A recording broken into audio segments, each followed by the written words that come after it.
Welcome, friends, it's the MovieFilm Podcast. MovieFilm Podcast, enjoy the show. Zach and Sean and Ryan are talking about movies. MovieFilm Podcast on the radio. Welcome to MovieFilm. This is episode 37, brought to you by Mr. Boy Productions. My name is Zaki Hassan, and I'm joined once again by my good friends Brian Hall. Hey, happy 2014. 2014. My goodness. When did that happen?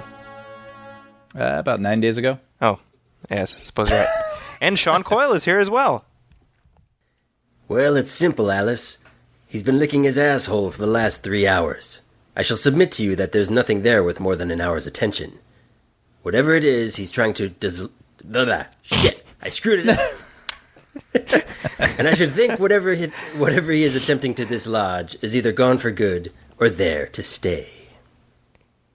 I know this, but I don't know. I know, same here. Is that Brian Cox?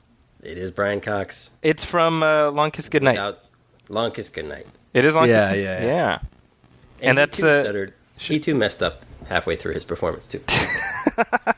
You were being true to the performance, right? And that's written by Shane Black. Shane Black. Yes, sir.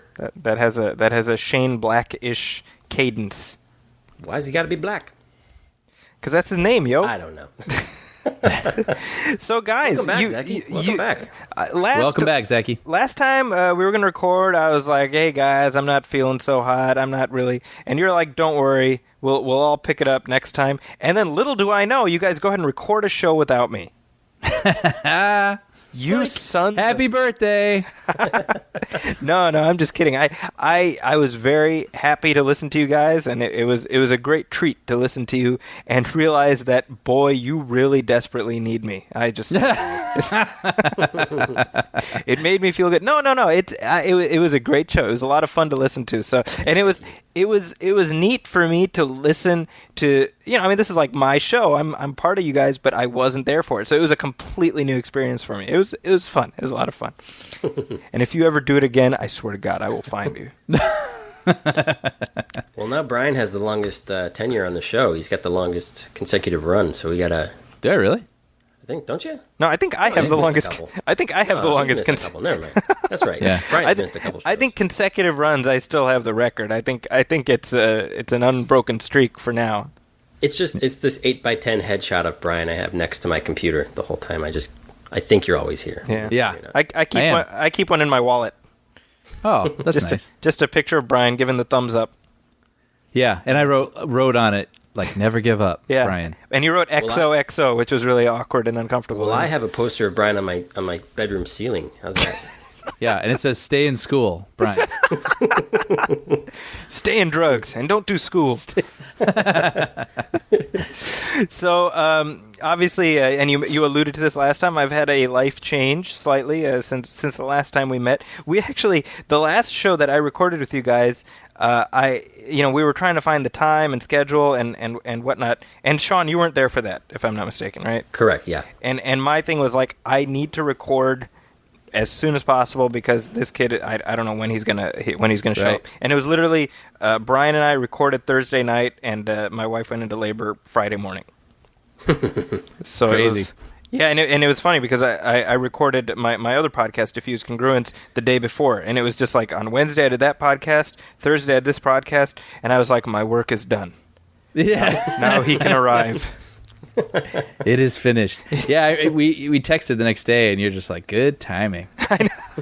That was literally, I was telling my wife that. I was like, I finished the podcast, and she was like strangling me. Yeah.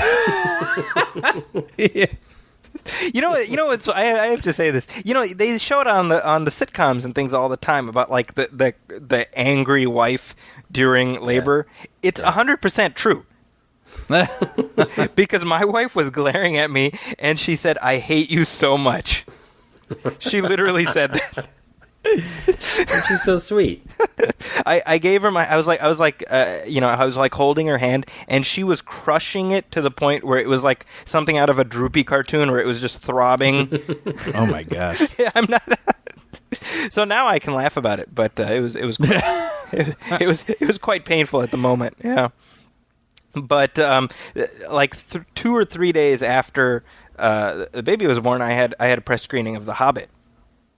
And so I was like, well, it kind of worked out because I had a class just before, and the timing kind of worked out pretty well. So I was like, all right, well, I'll just go ahead and catch The Hobbit. And You fell asleep, didn't you? Oh, I completely did. and here's the thing: I slept for a solid hour in The Hobbit, for a solid hour, and I woke up and I missed nothing. I was literally like, I nodded off. I woke up, rubbed my eyes. I was like, oh, are they still walking? Yeah. I'll tell you this. The movie's 2 hours and 40 minutes, right? I'm going to spoil The Hobbit for everybody right here. 3 things happen in The Hobbit, Desolation of Smeagol. 3 things. The dwarves, right? Yes. They're dwarves. The dwarves get captured. They get released. They meet a dragon. The end. That's seriously. I mean, and this is coming from a guy who did actually enjoy it. It was fun. But that is pretty much all that happens in 2 hours and 40 minutes. I'll be honest. It was an absolutely excruciating experience for me. Even acknowledging that it's very well made and it's engrossing based on what I saw. Now, I hedge that by saying it wasn't engrossing enough to keep me awake. Yeah. So so there is that. Now, I brought a child into the world. Well, you didn't bring it into the world, but I had my hand crushed as the child was coming into the world. So I was tired from that. I was bearing the fatigue from that. Yeah, and I bear that in mind. But I mean, I know of people who are saying it's one of the best movies of the year. They've given it A+, and I don't understand that. I really don't. Yeah. Because I'm just like, there is no possible rationale for this saga to be as long as it is. It was tedium for me. Yeah. You know? Well, I saw a film. Yes. Lone Survivor. I was able to catch this. Either of you seen it? I have not had a chance to see it. It's a really interesting movie. I actually wasn't so sure that I wanted to watch it because the title alone lets you know how it ends. And so I just sort of assumed you're going to be walking into this story, going to get introduced to a bunch of guys you're probably going to like and respect, and then have to watch them one by one, lose their lives. Sure. And truth be told, I mean, that is what the movie is, but it's not as simple as that. I mean, it's trying to tell a story about a way of life for people. Right. And this is a pretty incredible story about these soldiers, and they were trapped in this compromising situation, and it did cost all but one of them their lives. And then what was interesting, actually, I guess I don't really want to spoil it, but that isn't where the story ends. The reason that one man was able to walk away from that situation is because of the help of some other people, and I didn't know that story, and there's more story after that I found pretty interesting. And I'll say that in some ways it's hard to recommend because it's not a great movie, if I'm being honest. Like, it is a good movie, but it's not something where I feel like it's like requirement viewing or anything. But it is well put together. Peter Berg, hot off the heels of Battleship. Right. I mean, you can almost wonder if this was his sort of passion project and he did Battleship so he can make this movie. Right. But pretty good. And what I would recommend is checking out, our friend Paul Shirey, who is a combat veteran. He wrote a review, very good review, from the point of view of a soldier. That's over at joeblow.com. And I totally agree with everything he said in there. I mean, as far as I can, not having the experience that he has, but in terms of the film, and it's also just interesting to get his perspective on it. So I'd recommend people go over there and check that review out. Did you read his review before or after you saw the movie? After.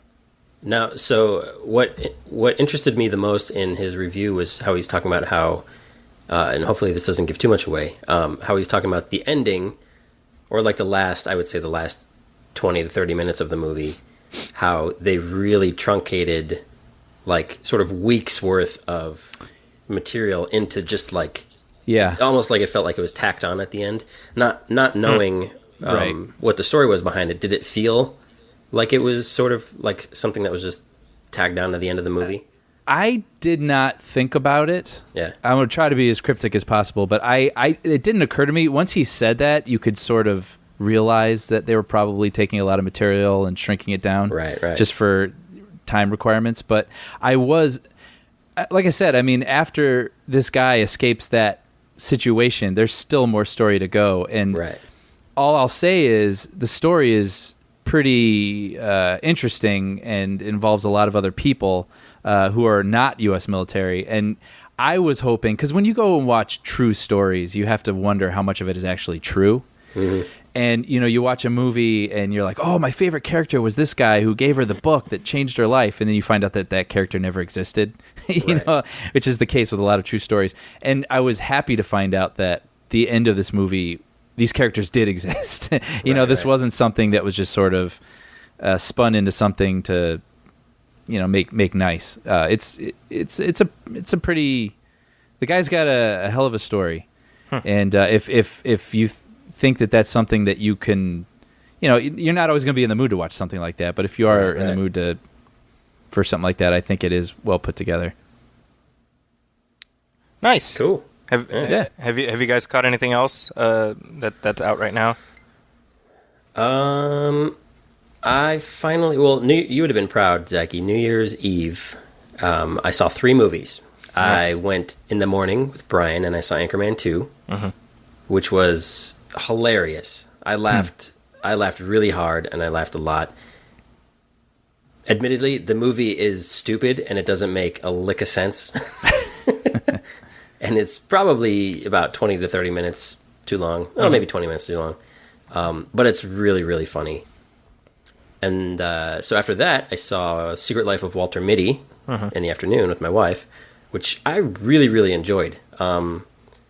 I thought I sort of had a feeling about what it was going to be, like the type of movie it was going to be, and all I can say, I don't want to go too much into it for people that haven't seen it. Have you seen it, Seki? I haven't had a chance to see it. It was a very pleasant surprise in a lot of unexpected ways. That sounds sounds very, very cryptic. But it's a very beautifully shot movie, and it's very thoughtful and very, just very innovative and very clever and very cute and very sweet. And it's just, it's a movie that sort of, like, the whole point of it is sort of to make you sort of reflect on your own life and missed opportunities and, you know, like hopes and dreams and things like that. And it really, I don't know, it like really sort of makes you feel good inside. Yeah, I thought it's a very gentle movie in a good way. Yeah. And which is sort of surprising because it doesn't feel like movies are always so gritty now. Even like the not gritty movies are gritty. And it also, like you were saying too, it has a large scope to it. Mm-hmm. I mean, when I think of that movie, I think of these huge landscapes, and he basically has to embark on this thing that takes him on continent hopping, really. And I left the theater feeling like I had been on a journey. Mm-hmm. So I thinking about the movie just sort of like, it makes me feel warm. Like I did enjoy it. I think it's a fun adventure. I think I could see where people could walk away from it and have their nitpicks and their whatnot. But I mean, if you just want to go in and just totally have like a great, nice visual escape, I think Mitty is a good movie. Nice. Yeah, really, really fun. And then that evening, because the wife fell asleep kind of early, New Year's Eve, so I queued up the Apple TV and I finally watched World's End. Oh, nice. Which isn't new, obviously, but I enjoyed it. I really enjoyed it. I was telling Brian this. If you had told me that was Edgar Wright's first movie, I totally would have believed you. Why is that? It felt kind of rough around the edges. It didn't feel as sort of slick and polished and not quite as fun as some of his other movies. Mm-hmm. I enjoyed the heck out of it. It was really, really clever and really interesting. And where it really kind of falls apart for me is the end. And it's been out for long enough, so I can spoil a little bit here. But basically, at the end, when they're talking to, like, the voice, sort of like from that moment on, and then the wrap up that happens after that, right? That it all sort of felt like the movie felt like it was building up to something a lot more special and a lot, I guess, a lot smarter than what I got, and I just sort of expected more from those guys. Yeah, I hear that. I mean, with Edgar Wright, like he has my undying loyalty now. Like Absolutely. anytime he puts something out, like I'm there and I'm excited. Yeah. And so I think I found that movie hasn't lingered with me like I thought it might. I'd like to revisit it sometime soon again. But I remember enjoying it, but then it just didn't stick with me like some of the others. And with all the movies he's put out, each one has gotten progressively. I don't want to use. They are slick, but I don't want to call them slick because that makes it feel like it's almost like a trick he's pulling on you or something. But they're just his craft just gets better and better and better and better. And I felt like I totally understand what you mean. Like where this one was like, yeah, it was good, but you sort of expected like to keep seeing the notches, him go up in notches, and it just felt like okay, yeah, like I expected that from him. Like it wasn't surprising or something.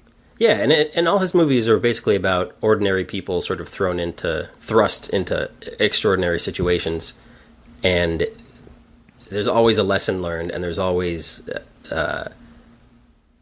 like an enhancement in their character, so to speak. Right. And I just sort of feel like at the end of this movie, like nobody necessarily learned anything, and nobody necessarily like grew as a character. So in that respect, it felt like I was shortchanged a little bit when it was over, but it was still really, really enjoyable and such a cool idea. And yeah, Edgar Wright's the man. Now, Brian, here's my question for you. Yes, sir. If Edgar Wright killed a man and asked you to take the blame, would he have your undying loyalty? No. Oh. But if you made a movie about it, I would show up there day one. Okay, fair enough. Now, other new releases. I'm very curious if either of you guys have seen. Because I know both of you are very excited about this. The Legend of Hercules, which is out in theaters today. We're recording on Friday the 10th. This has a Rotten Tomatoes rating of 2%. Oh. Yeah, it looks like poo. Like imagine poo. Imagine going to the movie theater and the lights go down and the screen turns on and it's just poo. That's kind of what this movie looks like. Now, this is directed by Rennie Harlin. Oh, man. Die Hard 2 fame. Wait, he did Last Kiss Goodnight, right? He did The Long Kiss Goodnight. That's right. Yeah. Deep Blue Or Long Sea. Kiss Goodnight, yes. Yeah. It's funny because earlier today in my media and society class, I was asking my students like, any movies you're looking forward to seeing, whatever, and somebody in the back was like, I'm looking forward to seeing Hercules, and I try not to judge, but I kind of like mocked mercilessly but I was explaining the concept of how January and February are kind of like the take out the trash months. Yeah. Right. For movies, and I was like, case in point is this, and to be honest, I didn't even know about the 2% tomato rating until like right now as I'm talking to you, so that kind of makes my point for me. But like we can expect a real garbage dump for the next 8 weeks or so. Mm-hmm. Yeah. Until kind of the pre-summer stuff starts rolling out. But case in point, 2%. I mean, that's almost something to be proud of, I would think, if you can score that low on Rotten Tomatoes. Do you think if 47 Ronin came out in January, it would have done better? I can't imagine that it would have. Which, by the way, I've heard is very good. Really? Because I'm looking at a 10% rating on Rotten Tomatoes. Which is funny because but all the reviews I've read of it, not New York Times or anything, but on like Pajiba, Joe Blow, /Film, all those sites I like, they all were like, I'll be damned, this movie's pretty good. Were they all written by Keanu Reeves' mom? But no, I mean, I'm not going to run out to go see it, but I'll rent it. I am a Ronin. I am one of 47. Well, I heard that's the thing is he's not even the main you're character. not. Like they sell it because he's the white guy in the movie, so that's how they sell it to America. But he's apparently like not even in it that much. Really? Yeah. He just kind of shows up like all the Ronin keep leaving him behind. Yeah. Where are my fellow Ronin? Like, I think we lost him. Like everyone else's mouth doesn't match their dialogue. Oh no, it's Keanu. Ha Now speaking, hey, did you guys talk about Godzilla last time? I forget. We did, yeah. Okay. Yeah. So I need to chime in on the Godzilla trailer. Because Please. Chime away, Meryl. Hey, that's awesome. Let's make more references to signs. That's going to be our thing. Short Circuit 2 and Signs. I'm more on the same page with Sean, I think. As you should be. And so far, well, I mean, and it's weird because it's like, will I see it? Yes, of course I will. But does the trailer, like it was odd to me because everyone else was like, this looks amazing. And I was like, it looks like, looks like there's Godzilla there. Well, here's what I'll say. Am I looking forward to it? No. Like, will I see it? I don't know. Like, I don't care. Don't get me wrong. I'm not looking forward to Godzilla.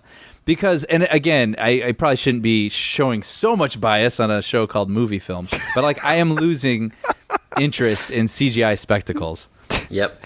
So I'm looking more forward to Ant-Man than I am to the Avengers 2. You know what I mean? Like I'm looking at Avengers. I know it's going to be fun, but honestly, I know exactly how I'm going to feel about it already. I do. I just know what it's going to be like. I'm going to enjoy it. It is what it is. But like, I want to see something that's going to surprise me. That's all I want, people. I just want to be surprised by something. And I feel like Godzilla, it's not going to surprise me. Like, will it be well made? I hope so. But like, that's why I did like the trailer. At least the trailer was sort of like, I don't know. It had a vision to it. Right. It wasn't just some Roland Emmerich trailer. I appreciate the way that trailer was put together. Right. Whether or not I'm looking forward to the movie. I don't appreciate you, Brian. I appreciate that Brian doesn't allow himself to hate anything, and therefore I feel like I have become the voice of hate on this show.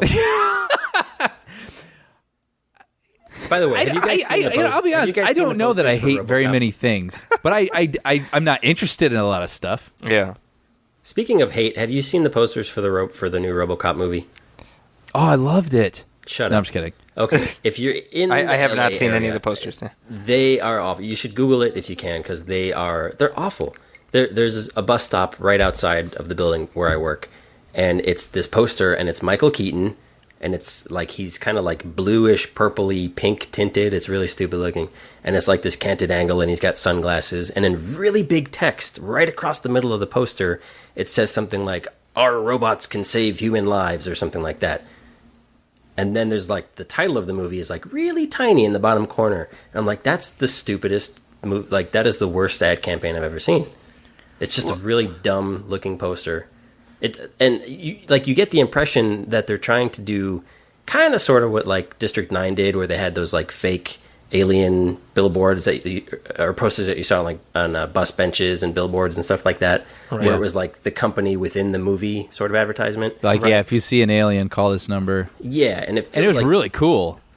That was a great campaign. District 9 was really cool, but like these RoboCop posters are just awful.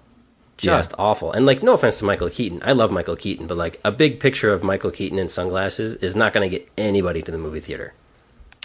Now, hold on. I got something here. I'm actually looking for that post right now. I'm Googling it. I can't seem to find it. Wait, Batman versus Superman. Mm-hmm. Henry Cavill, Michael Keaton. I'd watch it. What do you think of that? What if he came back as the old grizzled Batman? That'd be awesome.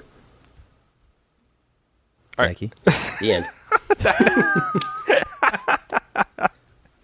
I suppose. I mean, I have plenty of opinions about this Superman and Batman movies, so yeah, we can hold that conversation for later in the show. Mm. Oh, I want to bring up one more thing. Yes, please. Can I bring up one more thing? Oh, okay. Why not? Vapor lock. Yes. No. And I wasn't a part of the episode when the sad news about Paul Walker passing away. Right. But I've been thinking, because news has come out since then that they're going to retire his character in the movie franchise. They're not going to kill him off. Which is odd. That's very odd to me. That I don't understand that, to be honest. Really? I don't see it as see like a sign of respect, sort of thing. No, I get that, but I don't see how you do that, and like I don't see how you have his character be like, all right, I'm out. You know what I mean? I understand it. Yeah. Yeah. Like that's what I'm saying. Like I'm sure they'll do it, and obviously they want to first and foremost be respectful. I get that, but I'm not like, how dare they? I'm just like, how does that happen? I totally agree with you there. But I was thinking, I'm like, okay, so if they're looking for somebody to sort of fill the void of that character, not replace that character, obviously, but like fill that sort of personality, Michael Keaton. I think Josh Holloway would be a really cool addition to that cast. He's too old. He's not, though. He's about 40. He's about the same age. Is he? Yeah. Yeah, he just seems older, doesn't he? He does. Yeah, maybe that. Yeah, maybe Seems like he could be one of their like uncles that you don't trust. Because I saw promos for that new TV show that he's going to be in, and it just kind of looks like generic sci-fi, whatever. It's not going to last very long. Well, it's going to be And it makes me- canceled in about 3 weeks. We know Exactly. And it just got me thinking, like, Josh Holloway seems like a cool guy, and he's a cool presence and a cool personality. Like, he deserves to be in something fun for a change, since Lost. And I don't know, I could see him, like, driving fast cars and hanging out with The Rock and Vin Diesel. I could too. It's tough though. The last thing I remember him in was Mission Impossible 4. that. Right. And maybe For it was like too 3 soon to minutes. Lost, but I just can't help but be like, he's almost distracting to me. Like, oh, it's Sawyer. Like he needs a role where he just looks different, acts different. Well, and my guess, and I think we talked about this, Brian, is that Lucas Black is gonna sort of take some Get of a the bump. He'll get a bump up. Yeah, he'll in terms of prominence. That would be my guess. Right. Yeah. And it wasn't Josh Holloway on Community? I think he was, right? He was, yeah. Yeah, he was like a All episode. gunslinger kind of guy. By the way, Yeah. have you guys been watching the new Community? I didn't see last night's, but I saw last week's, the first two. Oh my Ditto. goodness, it's like an old friend has come back. Yeah. I know. It was pretty good. instantly noticeable. Yeah, yeah. Having Dan Harmon back, the original creator of the show, who was gone for season 4? Yeah. Yeah, see the gas was leak 5? here. Yes. So now he's back, and yeah, I mean the jokes are just sharper. The tone is I was just so yeah. I was curious as to how they got that.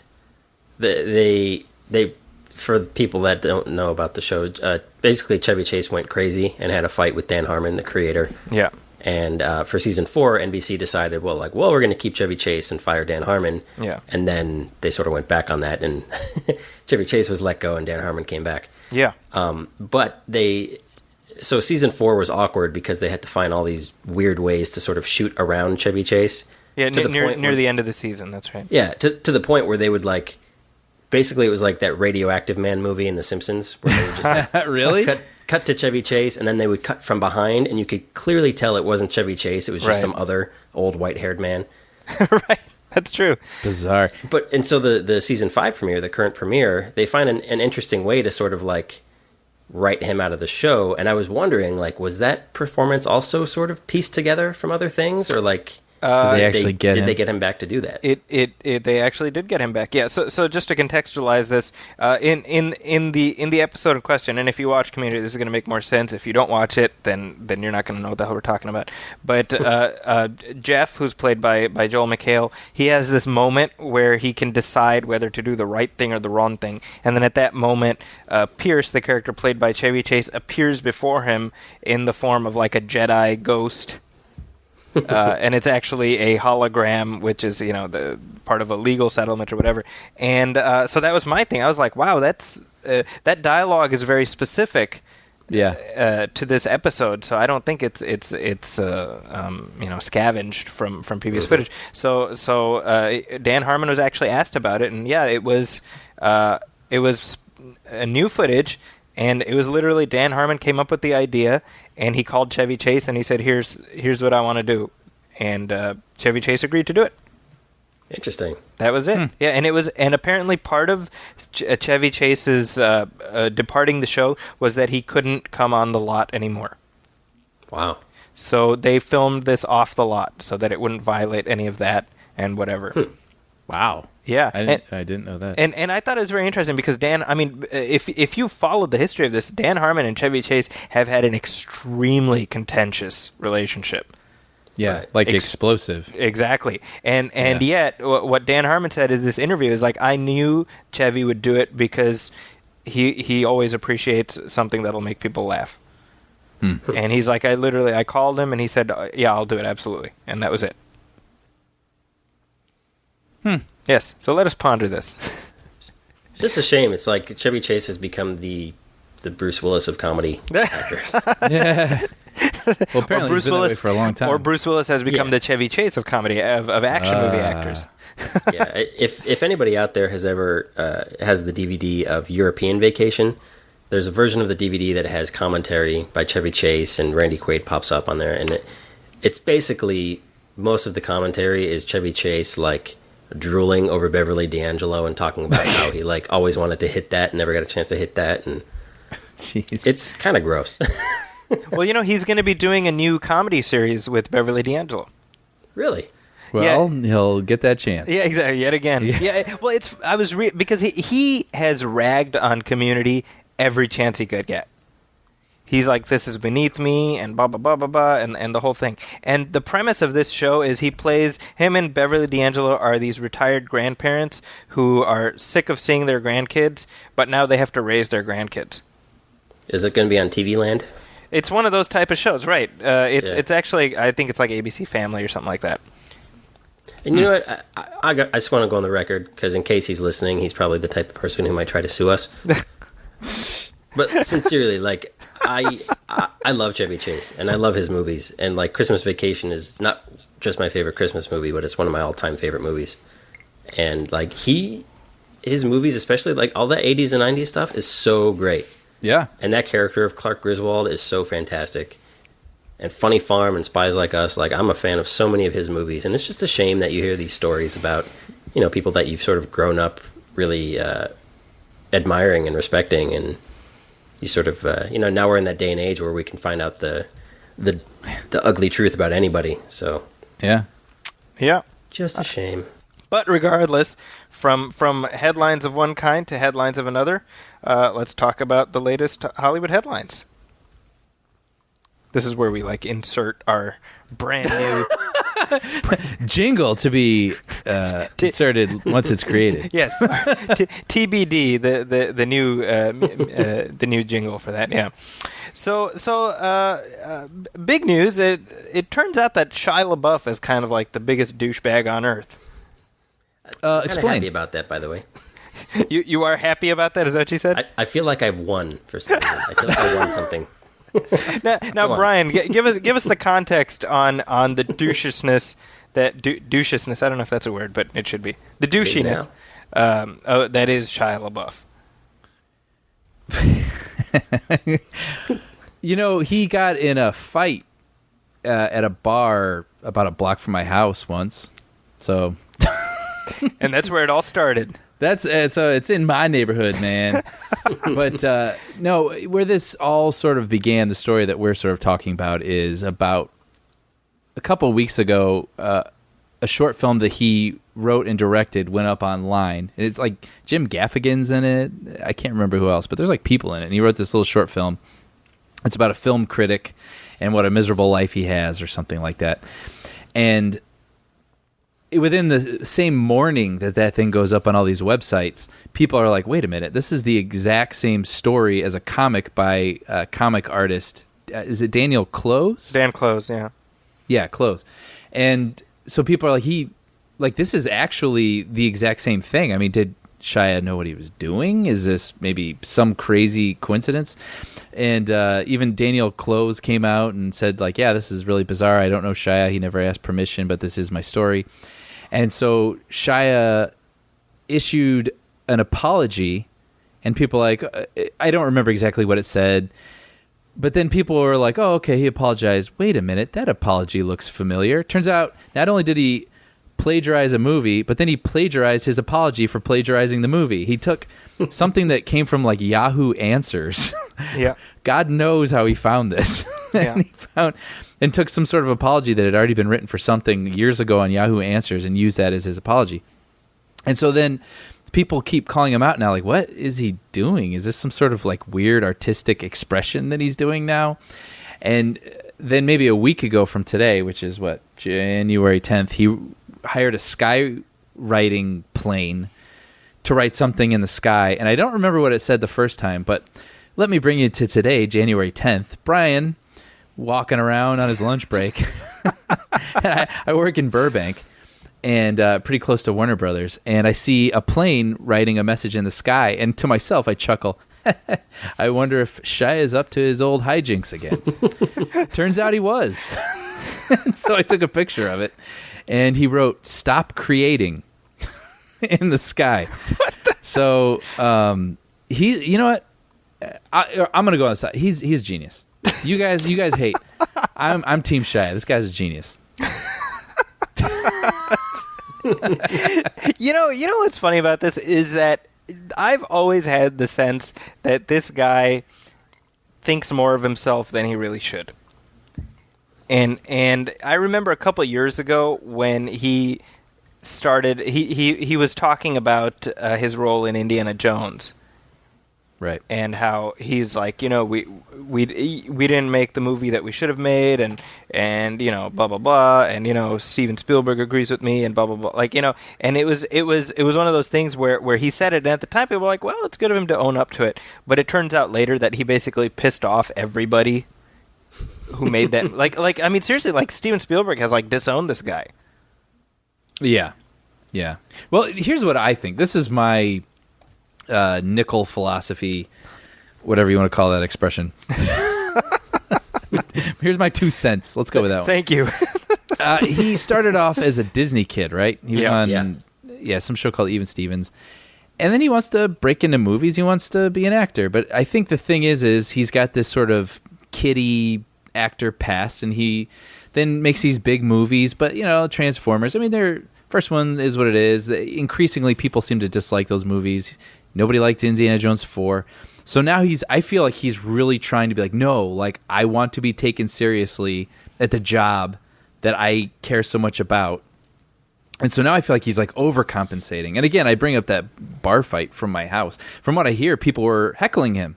And I just feel like he's just striving so hard to be taken seriously. Right. And I'd heard he's working on a movie right now. I don't remember what it's called, but Brad Pitt is in it apparently, and it's about oh man. Again, I didn't know we were going to talk about this, so I don't have it from me. But one of the world wars, World War I, let's say. Right. And it's about being in the trenches, so he didn't shower for weeks. Right. I read that. Because he wanted to be all method and be like, I want to understand what it's like to be in the trenches. And it's just, that just strikes me as someone who's just trying so hard to prove that they're serious. Right. And so I feel bad for the guy. I mean, it doesn't excuse the things that he does. Right. He's a grown man. He can make. Yeah, I was about to say, this guy is decisions. 27 years old at this point, Sure. Now, to that point, last year he was gonna be in a Broadway play with Alec Baldwin. Right. I forgot about that. And he ended up quitting, and he released via Twitter his exchanges that he had with Alec Baldwin. And specifically, he sent Alec Baldwin an email talking about what it means to be a man. Right. And so this is what he said in that email. He said, "My dad was a drug dealer. He was a shit human being, but he was a man. He taught me how to be a man. What I know of men, Alec, is a man is good at his job, not his work, not his avocation, not his hobby, not his career, his job." And it turns out everything that he just said, that I just said that he said, he plagiarized directly from a piece written by Tom Chiarella called "What is a Man?" that was in Esquire magazine. So I mean, this whole elaborate thing where you're like, wow, man, this guy's really got a story to tell. Turns out he Googled the phrase "what is a man?" Yeah. And this was the second or third thing that came up. See, now if you were an accountant and you did that, everybody would think you're insane. But he's an artist. So you could be like, I don't know, maybe he's a genius. I don't think anybody thinks he's a genius. No, nobody believes that. But it's just funny, you know what I mean? Actors can get away with so much. Yeah. He's an odd dude, man. At the end of the day, though, people are talking about him, and people are remembering his name, and it's kind of for a while there, it's kind of oh, right, Shia LaBeouf, where's he been? And now all of a sudden he's back, even though, that seems to be the MO of a lot of people. Once they start to disappear, they make fools of themselves. Right. And then they get because back no one cares. No one cares. Yeah. And then if, Joaquin Phoenix, maybe he's making some sort of I'm Not Here mockumentary. It's I'm Still Here, isn't it? I'm Still Here. Where are we? starring. I don't know. All right, so It was a long week. That's right. So in other news, it has been a long week, and usually at the end of the week, what you like to do is just hop on Netflix, plop down on the couch, and just start binge watching a bunch of shows. But Hopefully a bunch of Paramount movies. That's what I'm hoping to do this weekend. Well, Brian, I hate to break it to you, but it looks What? like Netflix has pulled a whole raft of titles from their instant viewing queue. So unfortunately, your face. Brian, you will not be able to. I know you were talking about this earlier. You will not be able to watch Breakin' 2 Electric Boogaloo this weekend. Yeah. Well, how am I going to know how the adventure continues? Is there a Breakin' 1? There is. There is Breaking. Oh. It's just called Breakin'. You think they just jumped right to the sequel? Like Leonard Part 6 from Yeah, the Bill Cosby movie? It's like, where's the first 5? You know who the DP of Leonard Part 6 was, by the way? No. Jan de Bont. Shut up. Yeah. it's Seriously? true. Yeah. We need more Jan de Bont. We do need more Jan de Bont. I don't Did we know talk if about this before, by the way, that Leonard Part 6, Bill Cosby is so embarrassed with that movie that he bought it, like actually bought the rights to that movie so it can never be shown anywhere? Really? Wow. That's true. Now, I mean, that's all well and good, but why would he make the movie? I've never seen it, so who knows? But yeah, I mean, you were there, man. You were on set. You know what you were doing. Yeah, I mean, it's not. I mean, that's always fascinating to me when actors break bad on the movie after it's all said and done. You know, it depends. I think sometimes you're in a director's hands, Yeah. and you don't know. Like, you're sort of trusting them to put something together, and that doesn't always happen. But I imagine in a movie like that was probably a Bill Cosby creation. But Can't you? I mean, Don't you imagine? it's that thing like, and Brian, you and I have worked on movies. It's that sort of like you get this high when you're involved in a production because like everybody is Yeah. working really hard at something and you're all in it together. And like it's almost like you just sort of like delude yourself into thinking that it's, you know, a lot better than it actually is. That's true. Because no one's going to tell you it's bad. Right. Yeah. And it's just something like, you know, you're with these people like, you know, 12, 15, 18 hours a day in some, you know, more extreme cases. And it's just like, you know, it's almost like you want to believe that it's going to be great because you're investing so much time and energy and blood, sweat, and tears into it. That's very true. But yeah, Well, like when it's put together and at the end of the day, sometimes it's not the best movie. Okay, now, Sean, you've worked on a movie or two that I guess we can talk about, right? Like Date Movie you worked on. I worked on Date Movie, yeah. Okay, so Date Movie, did you have any illusions while making it that it was anything but crap? The thing is like, you understood what they were trying to do, and everybody on the film was so nice, and everybody was so cool, and so like there was like a really positive energy on the set. Yeah, there were times because like, you know, I would see just, you know, get like a little taste. I'd be on set and just sort of see like how they were doing things, and it was just kind of like, well, it's like, you know, it's not as funny as it could be. But I don't know. Maybe it'll make sense. Right. So again, it's kind of like you notice certain things, but you're just kind of like, no, it'll make sense once it's all put together. It'll make sense. But yeah, then we had our cast screening, and even like the cast and crew screening was sort of uncomfortably quiet. That's awkward. Yeah. Yeah, it's not a very good. It's a very positive experience, but it's not a very good movie. Not a very good movie. by any means. I was, you know, we've talked before on this show about the How Did This Get Made podcast, and in their most recent episode, they talked about a movie called Deck the Halls.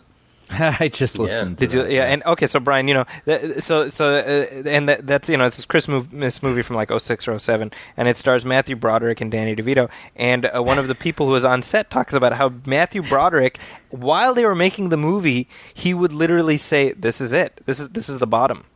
Yeah, this is the bottom. Like just like Wow. he was broken. Like Ferris Bueller was a broken man, yeah. Wow. thanks to this movie. You know, so I'm just like, Maybe sometimes you do know. Yeah, that's exactly. Yeah. You know, I don't think anybody thought they were making Forrest Gump, you know, or even Christmas Vacation.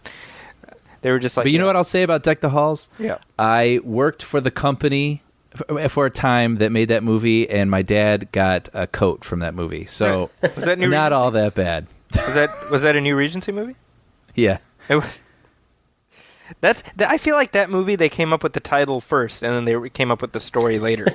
Probably. You know, Probably. deck the That halls. happens a lot. It should be about a family called the Halls, and you want to deck them. I've heard that. I can't remember who told me this, but someone who worked for a studio, they said that they actually did say, like, look, just write down all the popular catchphrases that are going on right now, and let's make those titles, and let's try to make movies off of them. And sure enough, what do you got coming out this month, January? That awkward moment. That awkward. So it's happening. It's happening. It's true. You know, I was thinking that because my brother saw that thing, and he goes, "Do you think that came from the phrase or the meme or whatever you want to call it?" And I told him that story. But then I was like, you know what? Is that stupid? Yeah, it's stupid. But on the other hand, at least it's not a remake. I mean, they're trying to craft a story, right? Like something original. I mean, you can't. That's like right? That's what we're always saying we want them to do. Points for trying. Well, I don't know. Doesn't it star Zac Efron? Yeah. I've never even seen a commercial for it. I've just seen the billboard when I drive to work. I saw one commercial, and yeah. I would rather see a Zac Efron movie than a Shia LaBeouf movie. Well, if we're picking and choosing, I suppose, yeah. As long as we're doing that. Now speaking of remakes, now this is kind of interesting because I was having a conversation about this just yesterday.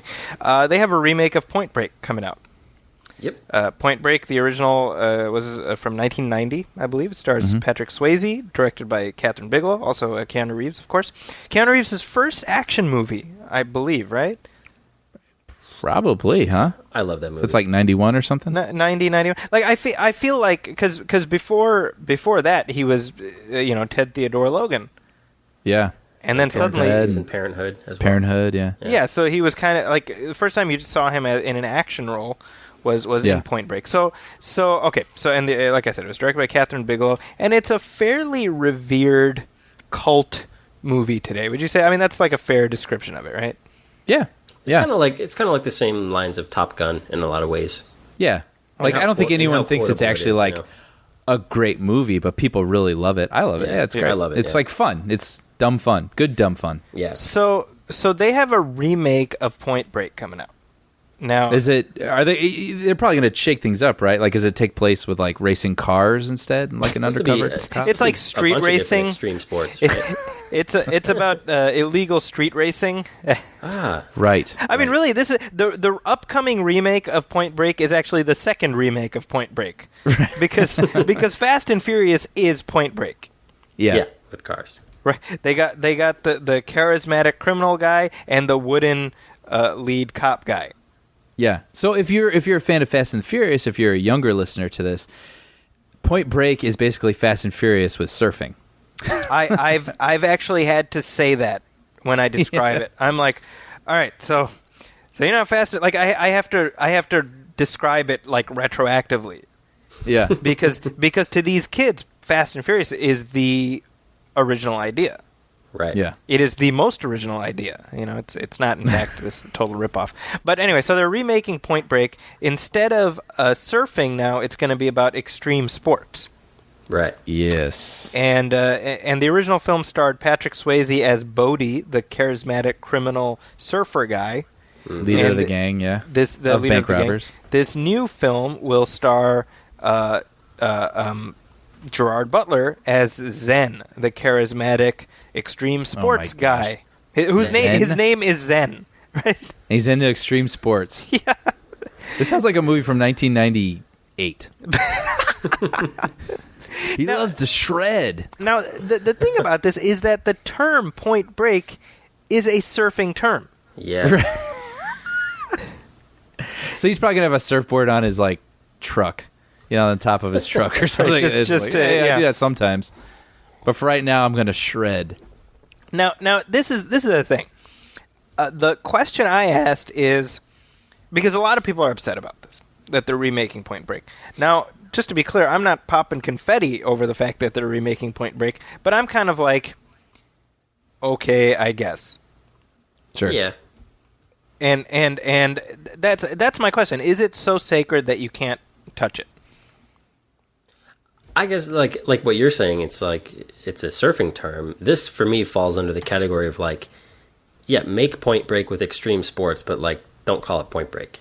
The only reason they're calling it Point Break is so that people will be aware of it and know, be interested in it. I will say to your question, is it sacred enough? No. Is it familiar enough? Yeah. Mm-hmm. Like everybody knows that title, right, whether or not they know what that movie is. Which is the only reason they're using the title. Yeah. Right. So, whatever. You know what I mean? They're going to do it. They're going to remake everything. Well, and this is the point that I made. I was like, look, in a world where we've got a Total Recall remake and an upcoming that RoboCop no one's going to remake, ever think of when you say the name Total Recall, by that's the way. exactly right. Exactly. Yeah. That absolutely. Even right now, a year after the Total Recall remake, I say Total Recall, you think of Schwarzenegger. Right. Fair enough, but a Total Recall remake exists. We've got a RoboCop remake coming up. So what makes Point Break any different? Right. True. I mean, and just to put this in perspective, they've got a remake of The Crow coming up. Yeah. Right. And I'm kind of like, if there is sacred territory in movies, I'd put The Crow somewhere there because, that's like Brandon Lee's last performance, and there is something sort of hallowed about that, I would say. I will say, though, that was one of the first instances that I can remember of direct-to-DVD sequels. Uh-huh. Right. Remember, they made like 5 sequels. Like one of them starred Eddie Furlong from Terminator 2. Yep. So it already does feel a little diluted to me. Well, that's a good point. Diluted, not diluted, but diluted.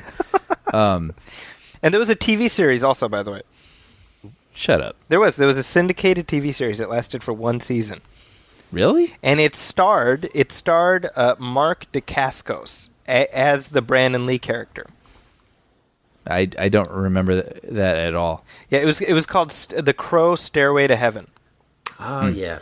Going back to Point Break. Oh, sorry. Yes, go ahead. sorry. No, by all means. No, I was just going to say, going back to Point Break. Who would you guys pick right now to play Johnny Utah?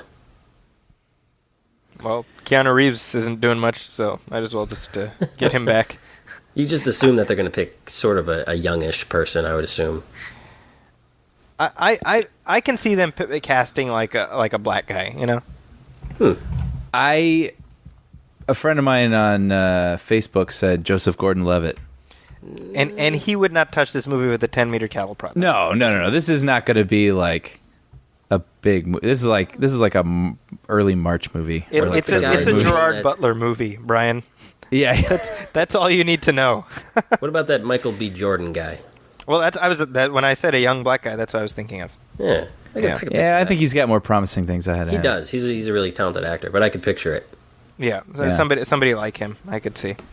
Yeah.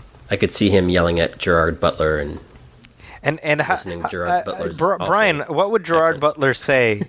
Give us some potential Gerard Butler dialogue in this movie. 100% pure adrenaline. Say it, Brian. Yeah. I know. I was actually going to try it. Well, yeah. He would be more like, I live life to the extreme. I take my skateboard to the Alps and drive down a mountain. When did he turn into Tom Brokaw? I don't know. Yeah, that's more Tom Brokaw. Tonight I go and shred it on my snowboard. I don't know. I can't even do Gerard Butler. You lost your Butler in there somewhere. It's depressing.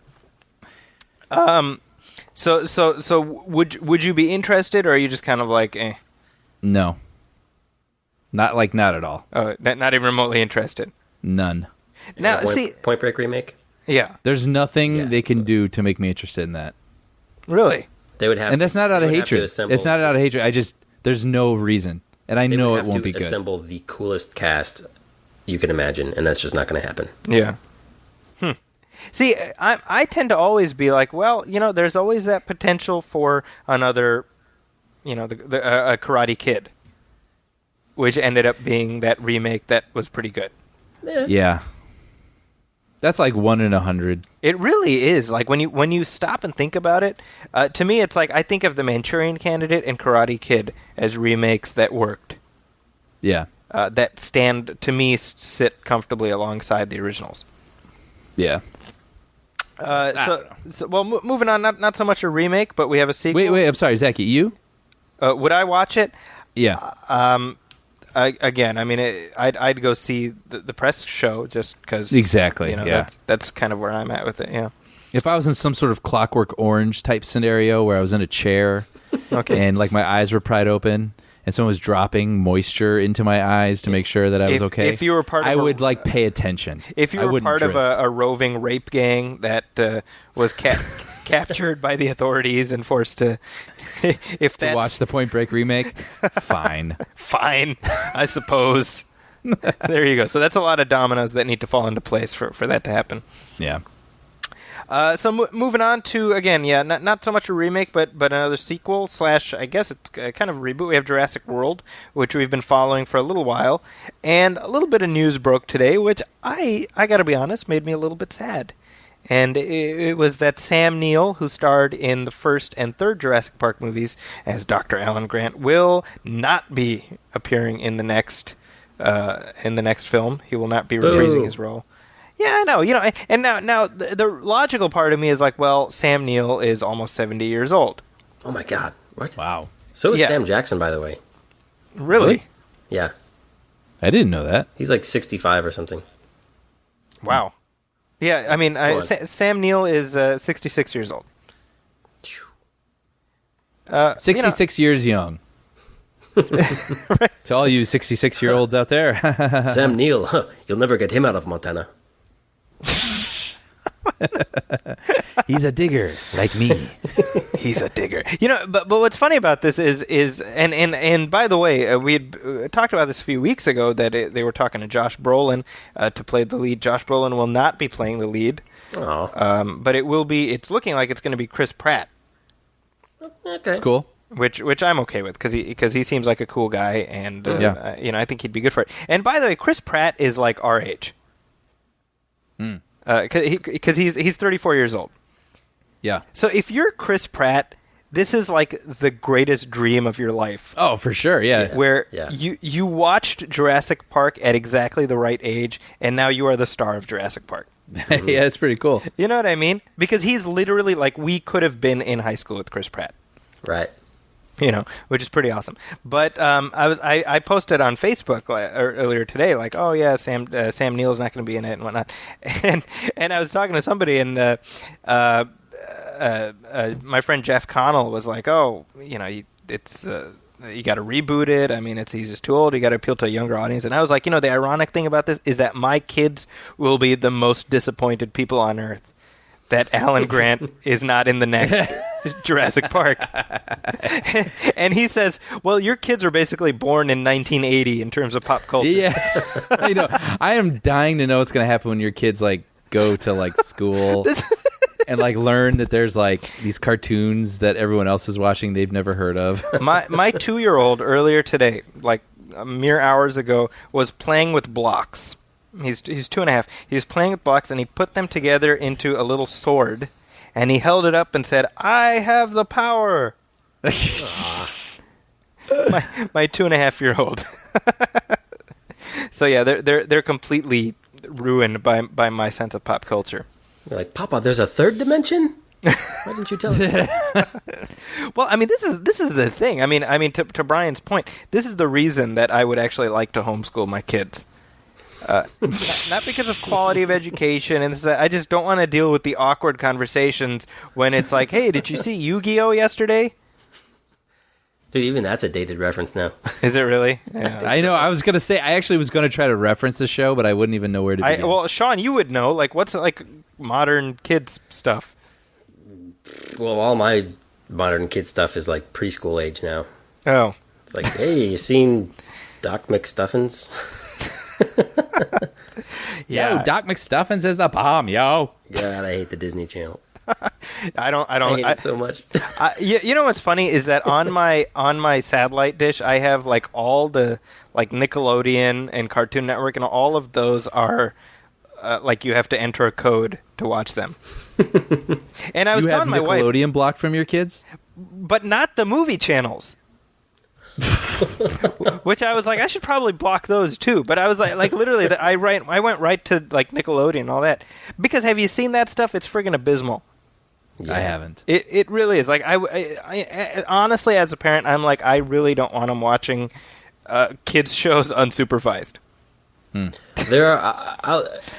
There are two shows on the Disney Channel or the Disney Junior Network that are cute. They're cute and they're fun and they're innocent, and it's like I'm cool when my kid watches them because she enjoys them and they sing songs and she dances around.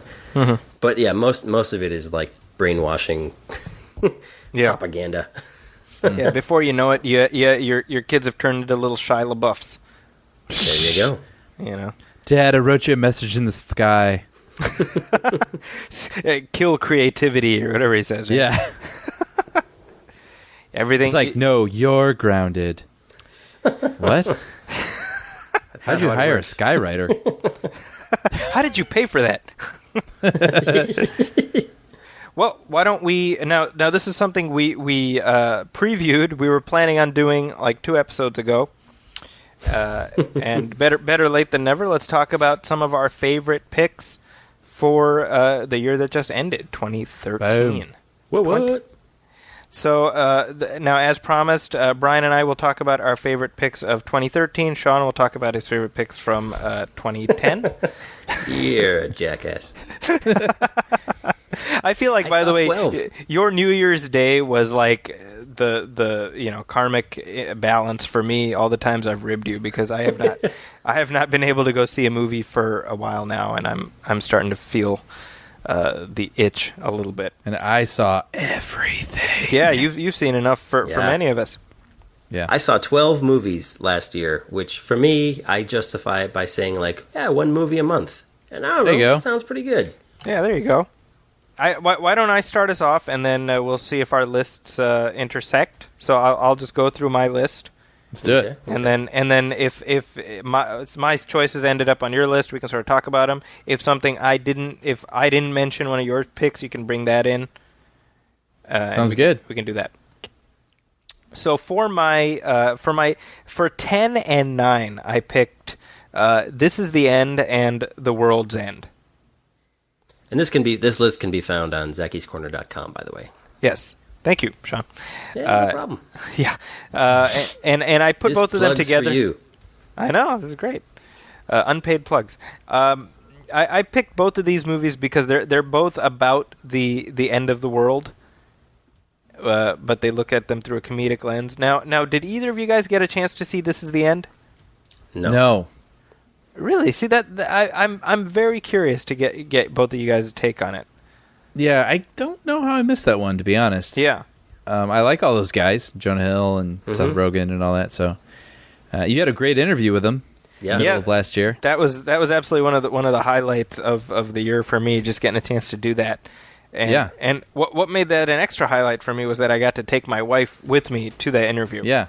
I remember that because you can hear her laughing. You can hear her laughing during the interview, which is really cool. Because I always tell her, I got to go interview so-and-so, I got to interview. And I realized, she probably doesn't believe me. So I was like, this is a chance for me to impress my wife. So that was fun. That was a lot of fun. But I thought the film was really, not only was it well made in terms of just, I thought it was a very confident directing debut for these guys, for Seth Rogen and Evan Goldberg, but also it was very smart, I thought. Mm-hmm.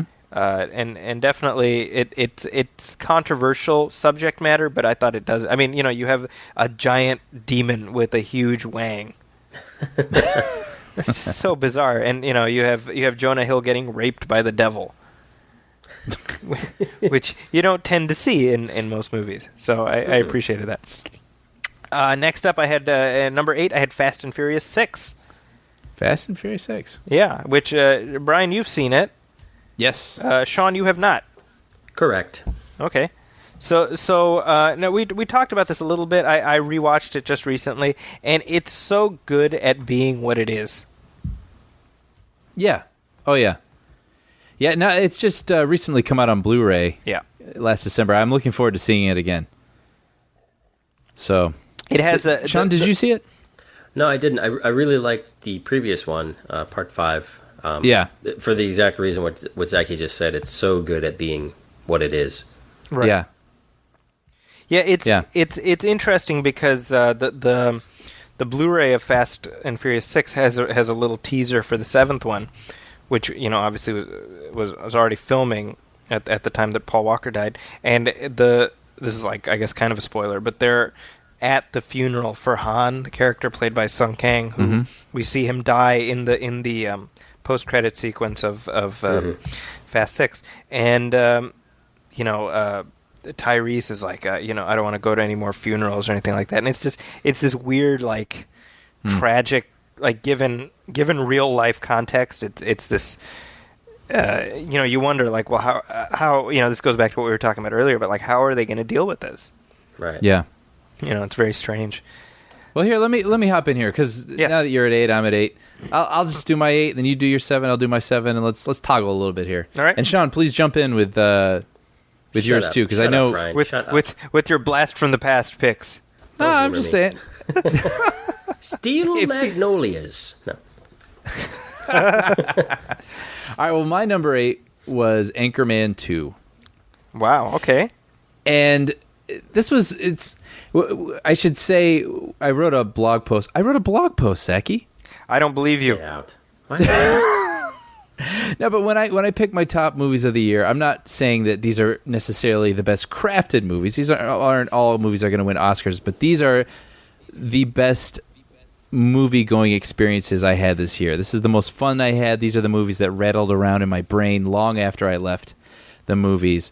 So, some of these were personal experiences, and they won't be the same for everyone else. But number 8 for me, I picked Anchorman 2, and it's a little bit unique because my brother and I went and saw a test screening of this. I mentioned this in the last episode, but we saw a test screening in the summer. So it was about 6 months before it was going to come out. And I mean, I've been to a few test screenings and show up, and it's so laborious. I mean, you sit or stand in line for like an hour. You get in a theater, you sit for another hour. Then a guy comes out, says, "Oh, the movie's not finished. Here you go." It's very tiring. But for this one, I mean, there were people in line wearing Ron Burgundy shirts. We got in the theater. Everybody was all excited. The guy comes out to announce the movie. Everybody rips into applause. I mean, these people were ready to devour this movie. And we did. I mean, it was just... It was probably the hardest I laughed at a movie theater this year. And it's interesting because the finished theatrical version is 2 hours, and the version we saw was at least 2.5 hours. There's a lot of extra stuff in there. But I mean, like I said, we ate it all up. And there's a lot of cameos at the end that just continue to escalate things. Oh, yeah. Yeah, and it's such a surprise, and especially seeing it, early, we were just dying. And in the press stuff now, you can see there's a scene where Ron Burgundy nurses a shark back to health, and he sings a song to the shark. Like, we were just, my sides hurt when this was over. And so anyway, revisiting it in December, I have to say, it didn't pack the same punch that it did the first go around for me. I mean, the first time, like I said, my sides actually hurt from laughing so much. And the second time, it wasn't as strong for me, and it was still fun. But like I said, number 8 for me, because that was probably the hardest I laughed all year in a theater. So nice. Yeah. And I only have a top 5 list, but World's End was my number 5, and Anchorman was my number 4. So just jumping in with what Brian said. And kind of echoing what I mentioned earlier, like, so much I feel relies on having seen the first movie, but also it relies so much on whether or not you like Will Ferrell, and sort of enjoy those guys. Yeah, because I know Will Ferrell, I think over time has sort of become, one of those like love him hate him kind of guys. Like, there are people that are just sort of like sick and tired of the sort of style of weirdness that he often puts out there. But like with you, Brian, like, the movie makes no sense, and it's weird, and it's overstuffed, and it's completely disjointed, but it's so funny. It is so freaking funny. Like, there was a moment at like 30 seconds into the movie where I was crying because I was laughing so hard. And it just involves Ron Burgundy screaming. Well, and that's what's interesting about it, though, too, is with a comedy, we always talk about doing sequels to comedies are really difficult. And I don't think the movie was as good as the first one. No. And the reason being, the first one was a total surprise. We were being introduced to these characters, like Steve Carell's Brick, who's this really, this guy with this total low IQ, and everything he says is really random because he doesn't know what he's talking about. And it's funny because it was a surprise, everything that came out of his mouth. And when you go into the sequel, you're waiting for those things to come out of his mouth. And when they do, I don't feel like they land. Like they don't pack the punch that they did the first go around. And I did feel like that did slow down the movie a little bit, trying to give that character more screen time because Steve Carell's a star now. When he's, to paraphrase from I've heard this elsewhere, but he's the spice in the stew. He's not the stew, and they tried to make him a little bit more of the stew this time. And it was the Austin Powers right. Austin Powers syndrome with the sequels. And baby. But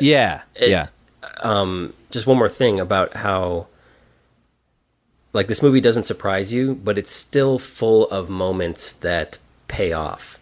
Yeah. Which is great. And Brian mentioned one thing about there's just an army of cameos that sort of happen all at once.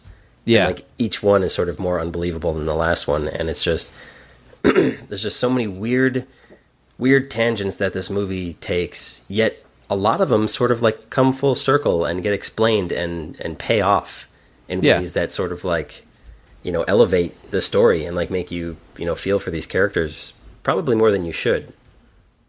Yeah. But, I mean, so but the point of it is like, I wanted to laugh a lot and I laughed a lot. So it was great. Yeah. Nice. There you go. Anchorman 2. Yeah. All right. Zachy, I would love to hear your number 7. Number 7 for me was Elysium. Elysium. And this is a movie that did not do as well as I would have thought it was going to do. I really liked it last summer, and I still like it. Did either of you guys get a chance? Well, Brian, did you get a chance to see it? No, it's funny because that was an anticipated movie for me too, and I just somehow missed it. Uh-huh. And did you miss it because you didn't hear good things about it, or? I missed it, and I don't honestly know why I did. Maybe because there was other things. And then hearing, word of mouth made me think, oh, maybe I could wait. Okay. So, but you putting it on your year-end list, I'll definitely will be checking it out. Yeah, it to me, it's like a fable. That's really what it, like, I think a lot of people got into the weeds as far as how would the technology in the film work and whatnot. And I don't think it's meant to be taken on that level. I think it's meant to be kind of thought of as like a very dark fable, almost like a children's story. So I was able to view it at that level. Yeah. What was your number 7? Number 7 for me was Gravity. Oh, okay. And we had our big Gravity episode a few months ago. Right. Yeah, and that's a movie that I would really like to see at least one more time while it's still in theaters. I mean, I know it's probably in second run. There's a really decent second run by me that actually has 3D, and that's the thing we've talked about a lot with this movie is it's not so much a story as it is an experience. Right. And it's a very strong experience. I mean, you're going to go in and you strap yourself in, you're going on a ride. And though it's not actually in real time, it feels like it's in real time. So you're basically with this woman who's stranded in space, and she's got to get to this thing, and then she's got to get to that thing, and then she's got to get over here. And so I don't know how much it's going to hold up on television so much, and after you've seen it maybe a couple times again, because it is just a matter of her getting from point A to B to C to D, and less of a story. But seeing it in the theater was just, I said in my thing, it was one of the most worthy reasons to get your butt out of your house and go to a movie theater this year. Yeah, absolutely. It's filmmaking excellence, and I really appreciated the ride that it took me on. Nice. So number 6, moving on. For me, it was The Way, Way Back. Way Back. I just saw that this past week. Okay, so I've already said my piece on that. What did you think of The Way, Way Back? I dug it. Actually, say your piece first, and then I'll. To me, it really took me by surprise because I just we don't get to see character pieces like this where it's funny in an honest way, and the humor is very genuine, but we're also rooted. And you were just talking about Steve Carell. I think this movie demonstrates his range as an actor. Right. Because he is really horribly unlikable in this movie. And he's very good playing that. Right. But not like movie unlikable. Like when you have a character who's like a dad, the antagonist who's like a dick. Right. You just know what he's going to act like, and he's got to say these things, and he has to behave this way. But this was a very realistic, Right. like, jerk, because he's not evil, And he's just trying not to be a nice. jerk. He's just not Right. capable He's of just being not- nice. Yeah. He's just not being nice, and it's a very realistic take on that, which I thought was interesting because I can't say I hated him, Right. but he's not a nice person. He is not. Well, and Yeah, and it Brian, really- I mean, one moment specifically to me that speaks to the complexity of his character is, in the context of the film, he is dating the mother of the main character, who's a teenager named Duncan, and the mother is played by Toni Collette, and they have kind of a combative relationship and whatnot. But we learn later at a midpoint of the film that Steve Carell, at one point had an affair with the wife of his friend, who's played by Amanda Peet. And during a sequence in the middle of the film, we see her kind of like coming on to him, Right. and we see him saying no. Yeah. Like I'm with somebody, And I thought that was an interesting thing to put in there because it demonstrates the idea that he is trying to be a Right. good guy. Right. And it's too easy in sort of movie shorthand to say, oh, and now he's cheating on the mom too. You know what I mean? Right. Yep. And they didn't do that. That's what I enjoyed, and that kind of goes not just for that character, but also with the lead character Duncan. Yep. He's that kid. I really wanted to like give that kid a hug. Oh, absolutely. I mean, Right, yeah. I feel so bad for that kid. And normally in a movie like this, when you have the underdog kid, he's played by a kid that really is pretty handsome anyway. Right, is not really an and underdog. He always has like the perfect quip when someone says something to him. But this kid looks like a regular kid. Right. And you're waiting for him to have his snappy comebacks, and he doesn't. Right.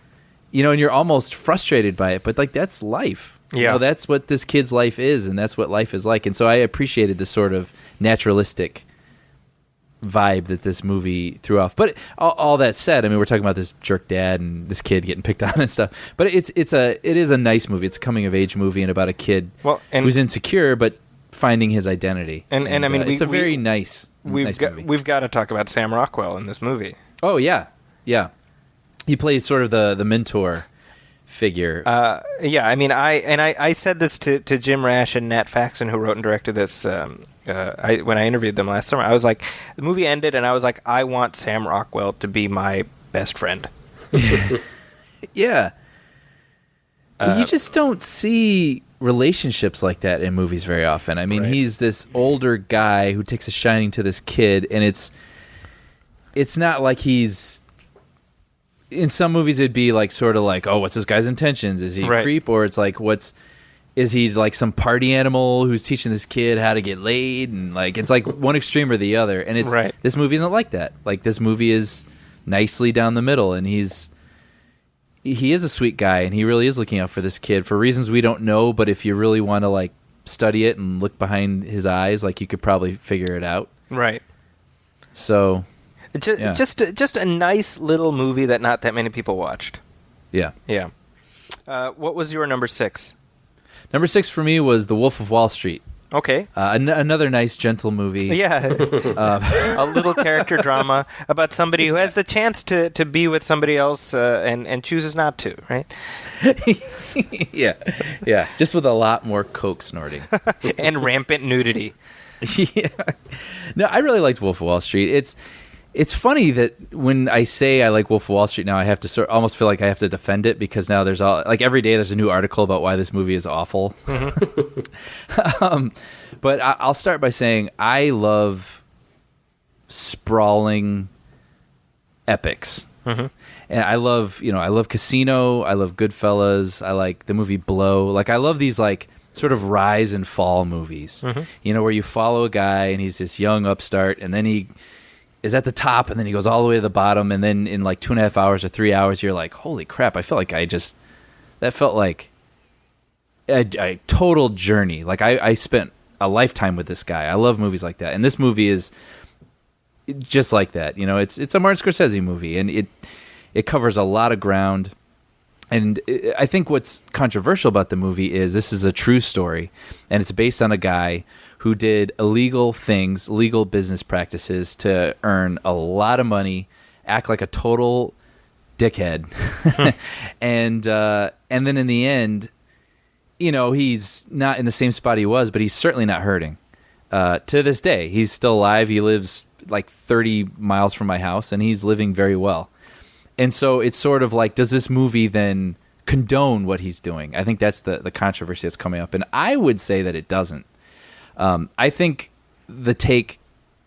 my take on this movie is this whole story is a pitch from his character, Leonardo DiCaprio's character, to you, the audience. Like, look how awesome this is. Can you believe I'm doing this?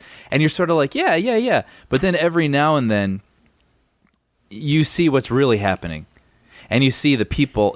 Another criticism is that you don't see the people that he hurts, the people that he's swindling, and that's true. But at the same time, you see other cracks, like in his marriage and like the way he treats his wife, and you start to see the awful thing he does. But then he kind of comes back to the camera, like, "Isn't this great?" And then like takes you back on like another sort of thing. So I felt like it was an indictment of this guy, but you kind of have to. I guess it depends on where your priorities in life are.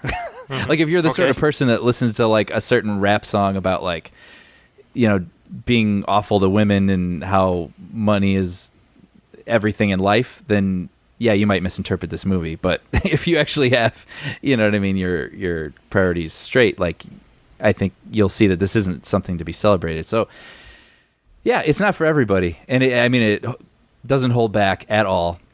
Okay, but so Brian, here's my question. Yeah. Do you now I mean obviously I know you and you're not gonna watch a movie like this and be like, oh, I've been living my life the wrong way. Hedonism, sure. Here I come. You're not gonna do that. But right. Can you conceivably see a situation where people absolutely do that? Yes and no. Again, it all comes down to kind of who you are as a person. I mean, would I love to live in a huge house and have a pool and like what? Yeah, sure. But like, do I want to? There's a really interesting scene, and again, this is why I think people are being a little harsh on this movie and maybe missing the point. Mm-hmm. There is a scene in the movie where he's basically like, look, if we make our quarter or whatever it is, this secretary, who's this cute young secretary who's in their office, she said she would shave her head, and we did. So they give her like a couple $1,000s and they pull her up. And again, the whole office is like this big frat house energy. And there's women in there too, men and women, but it's this big frat house energy. And they take this woman, they pull her up in a chair and they start shaving her head. And they give her the money. So she's holding all this cash in her hand and they're shaving her head. And she has this look where she's either going to like start laughing or she's going to start crying. And it's really uncomfortable to watch. Like they are totally like in a way whoring this woman out for their amusement. And the movie makes a point of making you uncomfortable about it. So again, like this is like the cracks that you start to see in the story that he's trying to present to you. But then I saw another movie this year called Pain and Gain, where these three guys try to become criminals. And along the way, they're supposed to be our quote-unquote heroes. Right. And I remember there's a scene somewhere in the middle where this woman with big boobs who's supposed to be really hot gets killed. And then one of them goes up and plays bongos on her boobs. Right. Like this dead woman. Like it was disgusting. Like I was like disgusted. And like that's a movie where the filmmaker had no idea what he was doing. You know what I mean? Like he thought it was funny, and that's because I'm not going to make judgments on where he's at. But like he's making a statement, and I think that statement is messed up.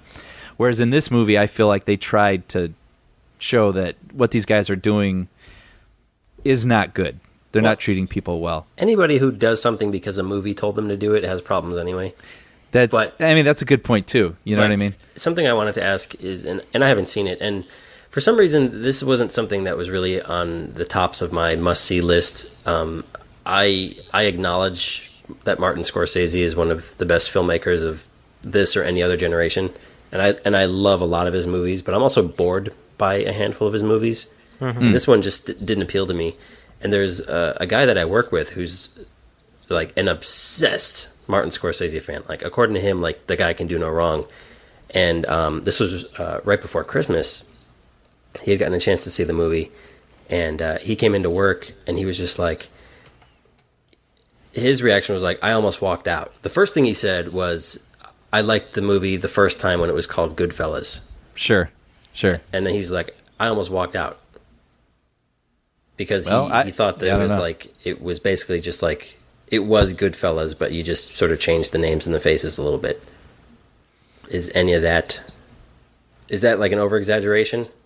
I think it's a valid opinion. Yeah. I like Goodfellas, and it's definitely, the comparisons are definitely fair.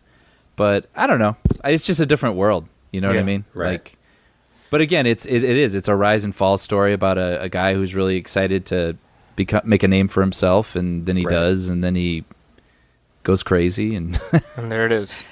yeah, and then he takes everybody down. Number 5 for me was Captain Phillips, Really wanted to see that.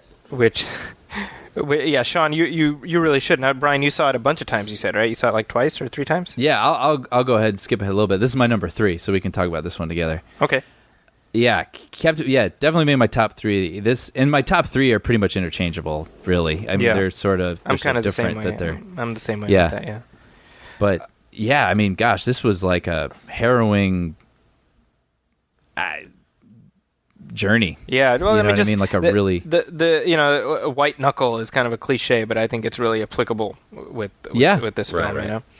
Yeah, and for being such a grounded story. I mean, this was, obviously based on a true story, but I mean, this is a movie that doesn't try to heighten things. I mean, it's just dudes running around on a boat hiding from each other and like, tit for tat sort of mind games with people, and it's and the tension is just nonstop for 2.5 hours. Yeah, I mean, it's like I'm very much looking forward to seeing it again. You know.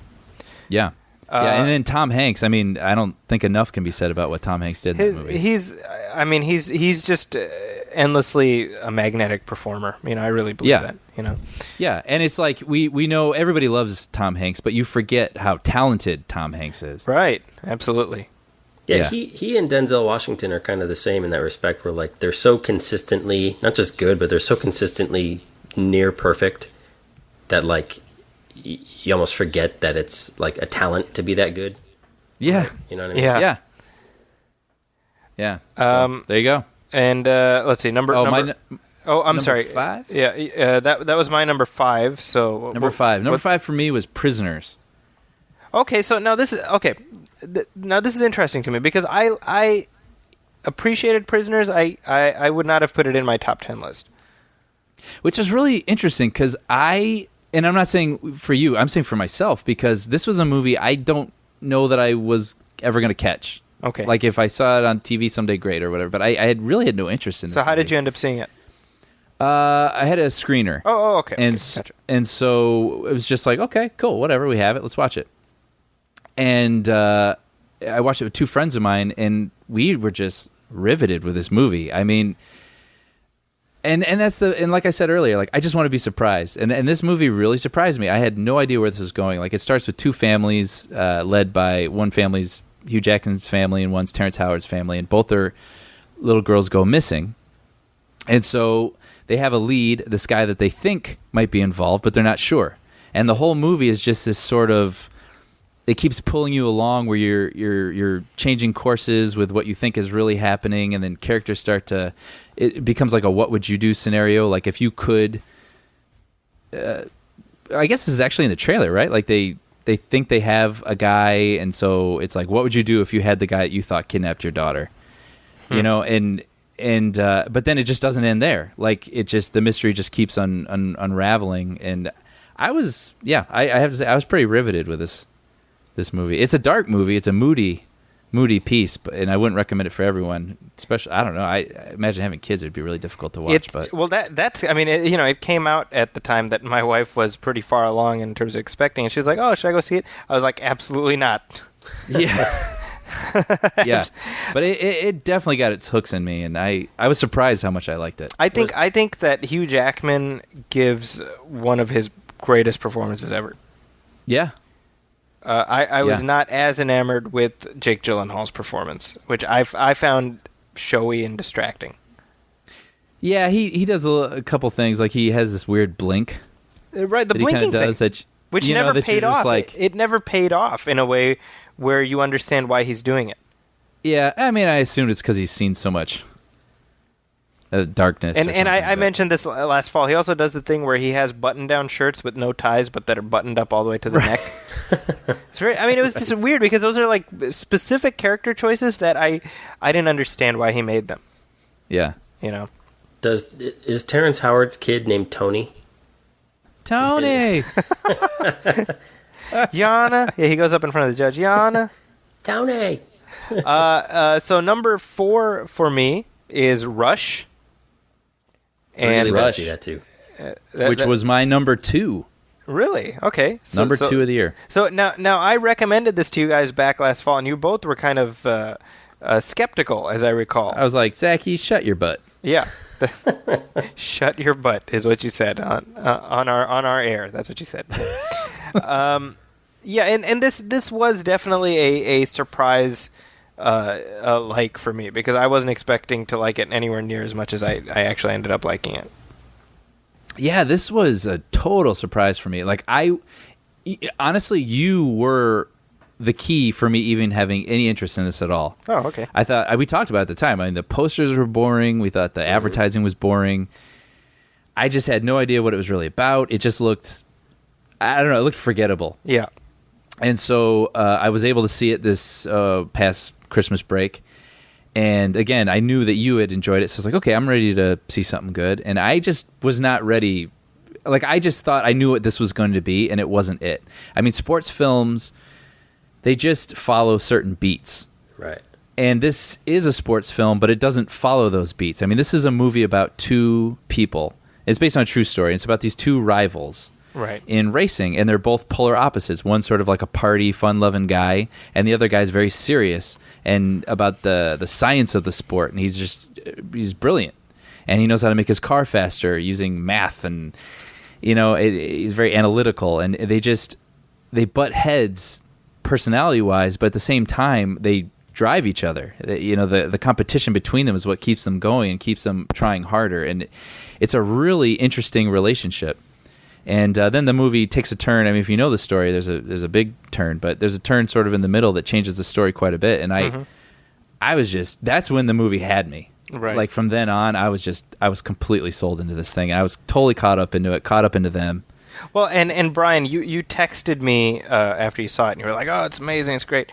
And I texted you back. I said, and there's a specific, and I won't spoil it, but there's a specific, there's an interaction between Chris Hemsworth and a reporter. Yeah. And I texted you. I was like, that was that moment where I was like, this is a great flick. Yeah. And I yelled out loud. I watched it at home, and I yelled out loud during that part. Yeah, and because it's funny because when you really look at the macro of the story, it's basically Thor. It is. Right? Yeah, you're right. It's about this callow youth who's so gifted, but he doesn't recognize the humility that he needs to be a hero. Yeah. You know? So it's not like Chris Hemsworth is stretching. Yeah. Yeah, but I hope people discover this movie because I really do. It's really, I mean, I don't want to overhype it, but it's a damn good movie, and I think people are going to enjoy it when they see it. I want to overhype it. It is the greatest movie ever. Nice. Ever. Just ever. Well, why didn't it make your number one? Waiting for that. Good point. Touche. You win this round, Brian. So I'm on number 4 here. So what's your number 4? My number 4 was American Hustle. Okay. So And I'm gonna start the hustle. This has been kind of like a divisive movie. Yeah, I'm going to start with a criticism of the movie, in fact. Okay. This was a movie where and this is a criticism of people, like reviews and things swaying people, because everybody kept saying this was David O. Russell. By the way, David O. Russell, who wrote and directed this movie, made like Three Kings, Flirting with Disaster, The Fighter. Like, I love this guy. Yep. And so everyone was saying this is his Scorsese movie. Like, this is him channeling Scorsese. And so I had in my mind what this movie was going to be. And it's not that movie. So I actually thought, there's maybe some visual style and some musical cues that sort of resemble Scorsese's style, but like this is not that sort of crazy heist film that I think people are expecting.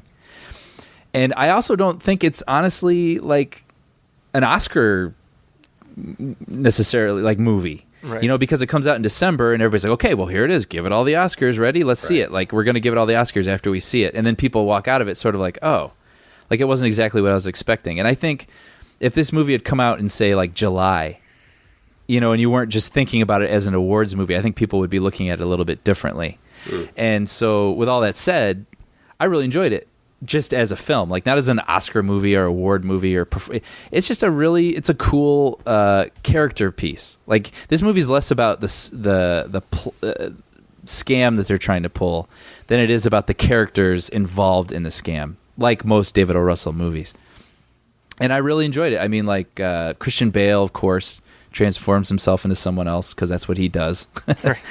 And Jennifer Lawrence has a smaller part than I think most people will expect, but she does, of course, because she's really great. She takes it a lot further than most people would have. Jeremy Renner, surprisingly, like I like Jeremy Renner, but he has this character again that if someone else was playing it, I don't think it would have had as much lasting power as it did. Bradley Cooper was good. I thought he might have been maybe the weakest link in the movie, and I don't know that's entirely his fault. I think the movie gets a little messy in the middle. It almost feels like they had to cut like a big chunk out, and his character kind of changes surprisingly in some ways, and you can kind of piece it together at the end, but it feels like the explanation might be missing. But Amy Adams too. I heard someone say, and I think this is totally correct, if Jennifer Lawrence didn't have such a showy performance, everybody would be talking about Amy Adams. And I like Amy Adams. I don't think much about Amy Adams, but after this, I was like, wow, she's got the goods. Like she's a really talented actress, and she does a lot in this. So what I find interesting about American Hustle is that it's a team up between Batman, Hawkeye, Mystique, and Lois Lane. Holy crap! I think that just tells you how comic book movies have penetrated to the point where these are major actors who, make their living as superhero characters. Yeah. Yeah. Yeah, but I'll just say it's a fun. Again, it's about these guys. It's a true story about the ab scam, whole deal that went down in the early '80s, late '70s, something like that. So basically, con men being forced by the feds to pull cons for them. Right. And again, it's not so much about the cons that they're pulling, but it's about the people interacting with each other and bouncing off one another, having to pull these cons. So they're like the Mod Squad, basically. Kind of. Yeah. They should put that on the poster. Like the Mod Squad, basically. Like the Mod Squad, basically. Zachy Hassan. All right, so number 3 for me is Man of Steel. Man of Steel. And we had our big Man of Steel episode, so I won't get into it too much. But obviously, there was a lot of controversy about how gratuitous the violence is in this, and I'm not going to get into that, although I absolutely...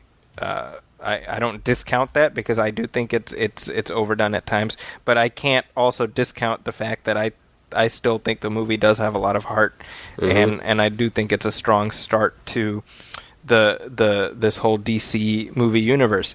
I also heard, by the way, just recently that the sequel to Man of Steel, this hasn't been confirmed, but I've heard that they might have Henry Cavill make a cameo as Superman. I hear. Oh, interesting. As long as he doesn't overshadow Batman, I'm totally cool with that. What I'm hearing so far is they've got Lex Luthor, Doomsday, Batman, Wonder Woman, and maybe possibly Superman is what I'm hearing. So, and by the way, they pinged a producer. One of the producers of the movie tweeted. Somebody asked him, "What's the title of the movie going to be?" And he said, apparently, without being ironic or anything, he just said, "Yeah, it's Justice League." So I don't know how true that is, but I'm like, hey, can we have a sequel to Superman? I'm just going to throw that out there, Well, it is. It is called Batman versus Superman or whatever it is. You know what I mean? Rather than. Well, no. I mean, is it a Superman according to this movie? guy, it's going to be called Justice League. Oh! That's literally what they're hiding the fact that this is going to be a Justice League movie. Exactly. Ah. I mean, I don't know how true that is. because obviously Until Shia writes it in the sky in the clouds. Shia Skya. That's sort of Shia in the sky. Shia LaBeouf. I just wanted to say, Man of Steel was in my top 5 as well, and we sort of talked about this movie to death already. But just to sort of reiterate, like, and this will lead into what we were just talking about with the Justice League thing, like, sort of the only thing that I was looking for in a Superman movie was I wanted the character to be interesting. And this finally was a Superman movie where, like, the character felt interesting and had depth to him. And it was amazing. And it was unexpected. And I didn't even know, like, how it was quite possible to sort of make him into such an interesting character. Like, he's easily likable, but to make him interesting, I think, was a challenge. And they basically just turned it into an underdog story. Yeah. You know, he's this guy who, like, he can literally destroy the earth if he wanted to, but he, like, chooses to dedicate his life to, like, saving these people because he sees something in us that we don't even see in ourselves. And I think that's just, like almost like a really beautiful message. Yeah. And well, I'm looking forward to where they're headed, the DC. And he does it all because Kevin Costner freaking rules. But at the same time, to the Justice League point, like, I don't necessarily think, I don't know, like, for me personally, like, I don't necessarily want to spend more time with just Superman. Like, I like the idea of having it, you know, of adding more heroes to it and seeing where they go. Like, I'm not ready necessarily for Justice League just yet, but, like, I don't mind the fact that the second movie feels a little bloated with characters already. Yeah. Yeah. I mean, we'll see what happens, and I'm sure we'll have more to talk about as that gets closer, you know? Right. You can say that again. I'll buy that for $1. I'll buy that, yeah. All right, so number 2 for me was 12 Years a Slave. Which I showed my wife my list, and she the way I have it written, you know, it's 2 dash and then 12 Years a Slave. So she saw it, she's like, "Oh, 2.5 years a slave," and I was like, that sounds like the less impressive, like, cable remake ripoff version. That's funny. Starring like, Mike Epps. I was a slave for 2.5 on the Hallmark years. Channel, yeah. And that was not pleasant either, you know. So Brian, now you had told me that you were holding off on watching this because you didn't want to feel guilty, or well, bad. no, that's a whole nother interpretation of what I said. That is not true, ladies and gentlemen. That is not true.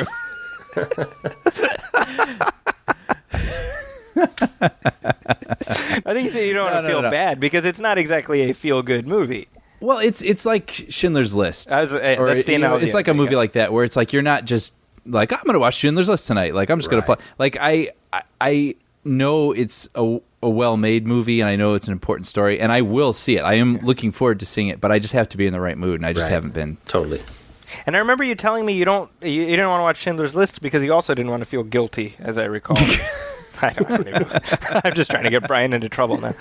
No, real quick, I'll just say I wrote down at the beginning for this conversation, I was going to say I haven't, when I make this list, I haven't seen every movie. Yeah. And the 2 movies that came to mind that I still want to see are 12 Years a Slave and Short Term 12. And I thought it was funny that they both had 12 in the title. Short Term 12 was excellent. Yeah, that's true. Short Term 12 was excellent. Yeah. It was very good, yeah.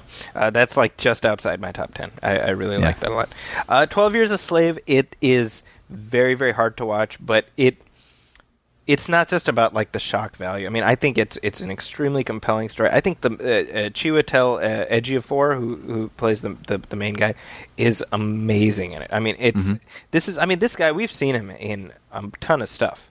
Yeah. He was in Serenity, he was in Inside Man. He's so good in this. Like, if he doesn't become, like, a straight up star after this movie, then something's just wrong, you know? Mm-hmm. And Michael Fassbender is just the biggest asshole on earth in this movie. Really? But he's so good, you know? Yeah. Right. So highly, highly recommend. Brian, what was your number 2? Number 2 is Rush. It was Rush for you. That's right. Okay. So number 1 for me. Oh my gosh, guys! Yes. Number 1. Number 1. My number 1 is All Is Lost. All Is Lost. Yeah. And we've both talked about this a little bit. Brian, I think we talked about it in the Shaunless episode from. Yes, that is so. correct. You guys did. So we won't get into it again. But I actually liked Gravity, but I liked All Is Lost more than Gravity. Mm-hmm. And that's not to in any way say that Gravity is not an impressive feat, but just on a purely personal, emotional level, I found more to respond to in this film. And I think a big chunk of it for me is just how much character Robert Redford is able to convey with practically no dialogue. Yeah. This was on my honorable mentions, All Is Lost. Yeah. And, I saw this at home. Yeah.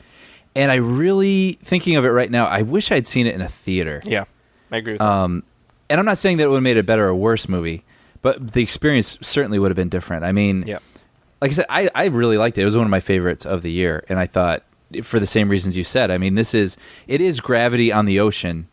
And it's more complex than that, but it's really the same sort of thing. Like someone who's completely stranded and then running out of resources, and how are they going to get to safety? Yeah. And what's interesting about it is, whereas Gravity's more spectacle, this movie is more like, no, seriously, like you're not in space, something you can't relate to, like you're in the middle of the ocean, something you understand. Yeah. What are you going to do? Right. And I really appreciated it, the same sort of theme, but in a more grounded thing that you can grasp. Well, and there's a moment midway through the film, probably maybe 3/4 of the way through, where he finds out that his supply of drinking water has been rendered unusable. And at that moment, he has this reaction, which, it catches you by surprise, because the whole of the movie, he has been so sort of calm and collected. Yeah. And I think Robert Redford does not get enough credit for being the kind of performer that he is. And what I mean by that is that, everyone thinks of Robert Redford as being that amazingly handsome guy who just kind of coasts on that charisma. But I mean, the guy is a amazing performer. Yeah. Right. And to be able to construct an entire character out of nothing, out of scraps, that shows something, right? Because every line on his face conveys character. Yeah. And I mean that, and the other thing is the fact that he's pushing 70 now, or in his mid 70s now. You feel that vulnerability for him. I mean, you really this guy's in trouble, man. I mean, like he's an old guy. He shouldn't be out there. He shouldn't be doing this. Yeah. So that's going along with what you just said. I was just thinking, if you asked me to describe him, like write a paragraph about what that guy is like, I could probably do it. Right. Yeah. I might be wrong, but I have my interpretation because he put so much out there for me to absorb. So it's a really good performance. Yeah. Meanwhile, give me 2 sentences about any of the characters in The Phantom Menace. Right. 2 of them have ponytails. There you go. So that's my number one. What was your pick for number one, Brian? My number one was Her, Spike Jonze movie starring Joaquin Phoenix. This one I have not seen. Oh man, this movie! Like I said though, my top 3 really are. I think you could, depending on which day, I could switch them around a little bit, but they're so different, and that's the only reason I say that, is they're very different. But Her, I went into this with pretty high expectations, and I was happy to have them met. Like I knew this is a movie, for those who don't know, it takes place in the near future, maybe 20, 30 years from now, and technology has gotten to the point where there is artificial intelligence that can be put in your phone. So imagine Siri, if Siri actually could have a legit conversation with you. And if you tell her something, she's actually learning. Not like, oh, he lives at this address, I'll remember this address. Like, no, she's like, oh, you live in this city and you don't like it for this reason. Like, it is like an intelligence. Right. And throughout the course of this movie, there's this guy, and he's about to sign papers for a divorce, and he's sort of a sad person, and he just needs companionship in his life. And through the course of the film, he actually falls in love with this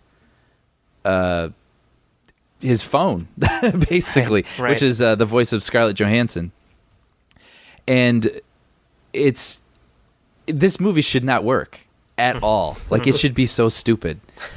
And he walks around. There's a part, I was telling my brother, you see in movies that are really cute where the girl takes the guy's hand and she's like, close your eyes, and like leading you through a crowd, and you trust her, and it's this fun, breezy, romantic moment. And they have that moment in this movie, but he's holding the phone out because she can see through the lens. And he's got his eyes closed because she's leading him. She's like, stop. Okay, turn left, turn right. And it's surprisingly adorable.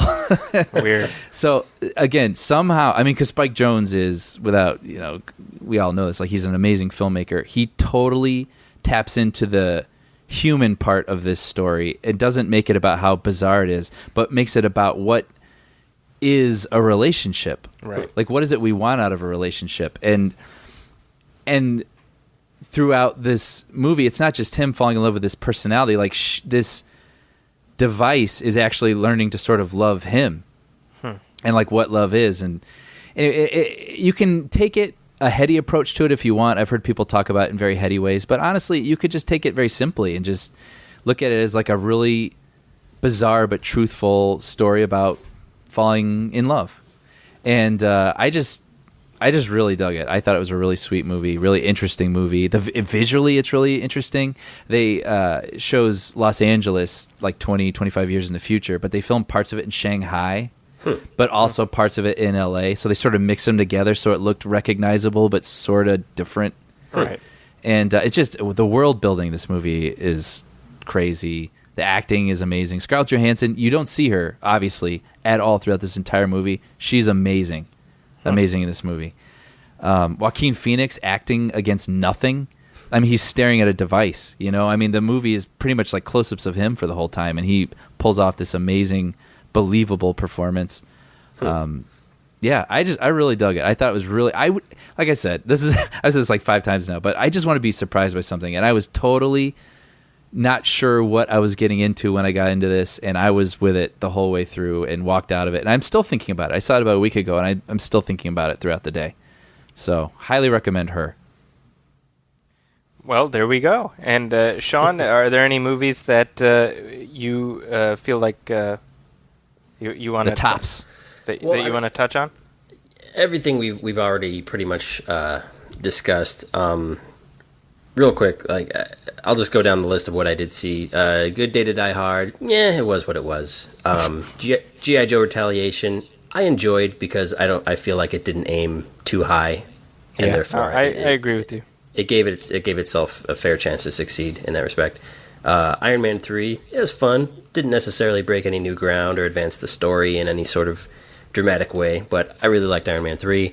Star Trek Into Darkness, it was fun hanging out with the crew again. Not the best sequel to the previous Star Trek movie, Right. but it was a fun time. Now You See Me was a nice, different, refreshing change of pace than what's out there. Man of Steel, which I really enjoyed. The Heat. I mentioned this in my blog and to you guys already. You put it perfectly. I enjoyed about 35 minutes of The Heat.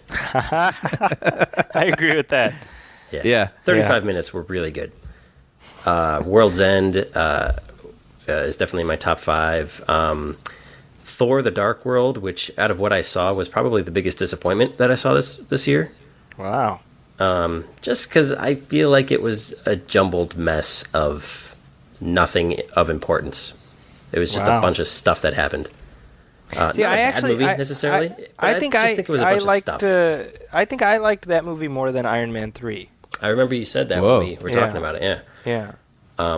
Secret Life of Walter Mitty, which that's a movie that, like, for me, not the best movie I've ever seen, but it's probably the movie that I think about the most out of what I've seen this year. Mm-hmm. Maybe it's because I've seen it so recently, but just like what Brian touched on earlier, the visuals of this film are so powerful, and like deep down, it's just a story that sort of like speaks to the aw shucks underdog in all of us. The sort of wide-eyed dreamer that wants to be doing more than what they're doing, and it's just a very sweet, inspiring, thoughtful movie. And I don't think enough credit has been given to the soundtrack of this movie. Both the score is done by I have it here, Theodore Shapiro and Jose Gonzalez. But there's also a soundtrack of actual songs like Jack Johnson, David Bowie, Monsters and Men. The soundtrack is something that we've always discussed before. Like, it becomes a character in this movie, because it's so meticulously sort of interwoven in these really important emotional turns and these perfect cues written around these decisions that Walter Mitty has to make, that Ben Stiller has to make in the movie, and specifically the use of David Bowie's Space Odyssey. Space Oddity. Space Oddity it's fantastic. It's like one of the most poignant and important and best parts of the film. That basically, I'll give a little bit away, but it basically starts with Kristen Wiig singing the song with an acoustic guitar on a karaoke stage, and then it just turns into so much more. And it's just like, it's one of the best moments of the movie. And there's a lot in this film that stuck with me. And but I think, just in terms of the theatrical experience, I think Gravity, in that respect, you could say Gravity was probably my favorite movie of the year. Just because in the theater, in 3D, everything that movie was, like, that's something that I've never seen before. It was so intense and immersive and just an experience like nothing else. And for that reason, I guess I could call it my favorite movie of the year. But I totally agree that it's not going to be nearly as good the second time around on, at home on TV. Well, it'll be different. Mm-hmm. You know what I mean? Like I don't want to make it sound like the movie's like worthless if you can't see it on the big screen or whatever, because I don't think that's true. Because it's an exciting film. It's just the immersion. Yeah, was a huge part of the experience of seeing it in the theater. So it's home, still going to be a thrilling journey, but you're not going to feel guilty if you have to pause it and make a snack or go to the bathroom or check your email or something like that. Right. Whereas in the theater, like, you don't even have a chance. Like, you wouldn't dare. Like, you're holding your pee for 2 hours. Right. Because you're scared to get up, Yeah. They should put that on the poster. Well, Zachy, did you have honorable mentions? Well, I basically... What almost cracked the list? I mentioned Short Term 12. That's definitely one that I would put in there. Nothing really jumps to mind, but overall, I was actually happy with a lot of the movies I saw, and not so much the big spectacles, which I think, as we alluded to earlier, I'm getting a little bit tired of myself. But a lot of very interesting, different movies out this year. Mm-hmm. Yeah. Not a bad year for movies, and I think we've got a good year coming up too, based on some of the things that are coming out. So, I'm hopeful. Yeah. Yeah. So on that note, we've obviously gone into overtime on this episode, but I think it was worthwhile because we had a pretty interesting conversation and a nice little wrap-up of the year, even though the year itself already wrapped up. So can't do anything about that. But Brian, do you have any closing thoughts about anything? No, just that I really enjoy doing the show with you guys, and I love that people actually want to tune in and listen. And 2013 saw some really fun movies, and I enjoyed talking about them. So I'm glad I have this place to do it. So I'm looking forward to 2014. Yeah, this is our third year doing the show, and we're looking forward to keeping on, and hopefully, Sean, you'll get to do more episodes this year. Shut up. No, I say that sincerely with hope. With hope in my I hope heart. so too, but we got another baby on the way, so who knows? Well, I have 4, and somehow I'm managing. So yeah, but you get invited to these screenings for free and stuff. It's a little. So well, on that note, Brian, where can people find you online? At everythingbrian.blogspot.com, Brian with an I. And Sean, how about you? moosehub.com, and you can find us all at mrboyproductions.com. You can find us at facebook.com/moviefilmpodcast, at moviefilmpodcast.com. And that's it.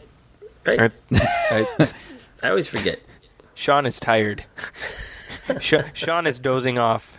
That is 1 a.m. I believe you hit all the bases.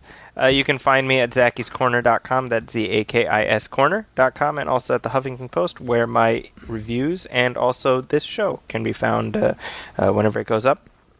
On behalf of my colleagues, Brian Hall and Sean Coyle, my name is Zackie Hassan.